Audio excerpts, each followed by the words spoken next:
Assalamualaikum warahmatullahi wabarakatuh. Perkenalkan, nama saya Megan Alfatiani dengan nomor NIM 12080300116 dari kelas Sosiologi 3C. Tujuan dibuatnya video ini, saya akan menjawab pertanyaan nomor 1 UAS dari mata kuliah Sosiologi Organisasi, yaitu deskripsikan mata kuliah Sosiologi Organisasi.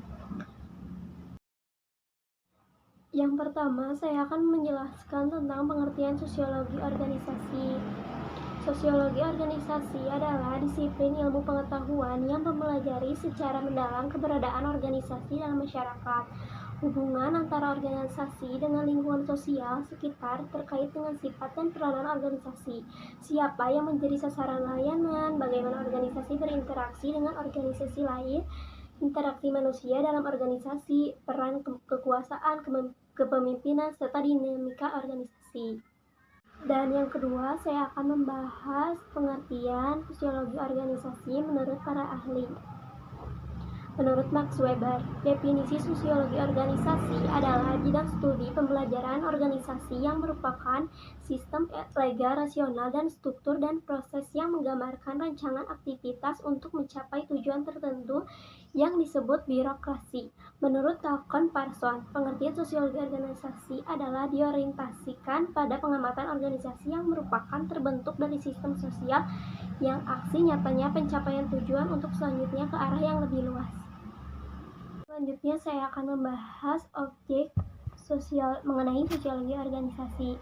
Objek sosiologi organisasi ada 4, yaitu yang ke-1, pembelajaran terkait dengan organisasi. Yang kedua, penjelasan tentang perilaku seperti bagaimana individu-individu yang ada dalam organisasi.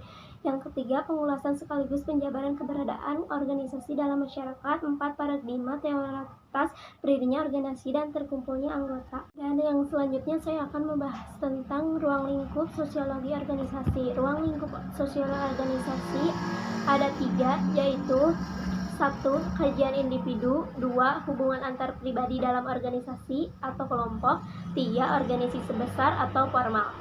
Yang selanjutnya saya akan menjelaskan tentang teori sosiologi organisasi, yaitu menurut Scientific Management Frederick Taylor. Teori selanjutnya dari Taylor yakni pengembangan manajemen berbasis keilmuan yang lokus kajiannya pada cara meningkatkan produktivitas dengan cara bekerja sesuai dengan jadwal dan pekerja menekuni pekerjaan yang menjadi tanggung jawabnya.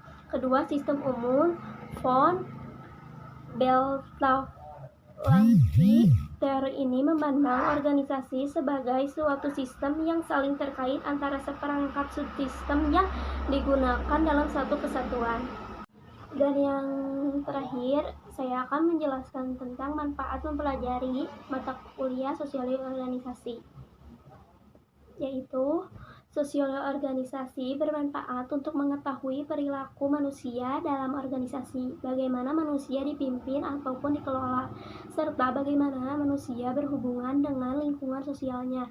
Sosiologi perlu dipelajari karena sangat penting untuk memahami secara lebih dalam pada keberadaan, peranan, tugas, serta fungsi organisasi yang terdapat dalam masyarakat yang juga mempengaruhi sifat kebudayaan, nilai sosial, dan norma sosial suatu masyarakat.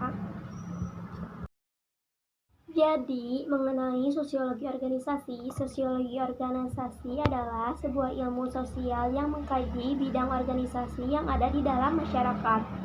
Hubungan antara organisasi dengan lingkungan sosial sekitar terkait dengan sifat dan peranan organisasi, siapa yang menjadi sasaran layanan, bagaimana organisasi berinteraksi dengan organisasi lain, interaksi manusia dalam organisasi, peran kekuasaan, kepemimpinan, serta dinamika organisasi dan proses yang menggambarkan rancangan aktivitas untuk mencapai tujuan tertentu yang disebut birokrasi. Wassalamualaikum warahmatullahi wabarakatuh. Sekian deskripsi mengenai mata kuliah sosiologi organisasi.